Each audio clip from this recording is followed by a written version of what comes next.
2025-এর আইপিএলটা আমার মনে হয় শুধুমাত্র বিরাট কোহলির জন্যই এই আইপিএলটা। কারণ পুরো আইপিএল সিরিজটার যে ম্যাচগুলো হলো, এই ম্যাচগুলো যদি আমরা দেখি তাহলে শ্রেয়স আয়ার প্রত্যেকটা ম্যাচ কিন্তু ভালো খেলেছে।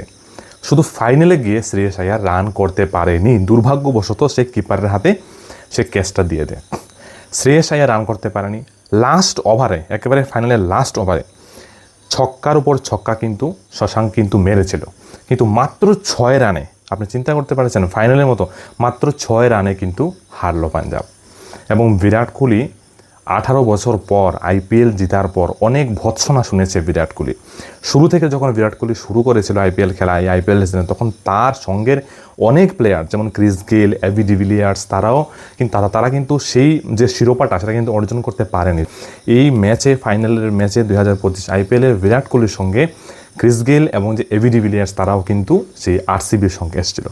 সো খুব বেশি কাঁদলেন বিরাট কোহলি, আমরা দেখলাম যে ম্যাচে, ফাইনাল ম্যাচের একেবারে শেষের ওভারে। বাট বিরাট কোহলির জন্য আমি বলবো আইপিএল ম্যাচটা কেন, কারণ ভাগ্যও কিন্তু চাইছিল যে বিরাট কোহলি আরসিবি এই ম্যাচটা জিতুক। আপনাদের কমেন্ট অবশ্যই কমেন্ট রাখবেন।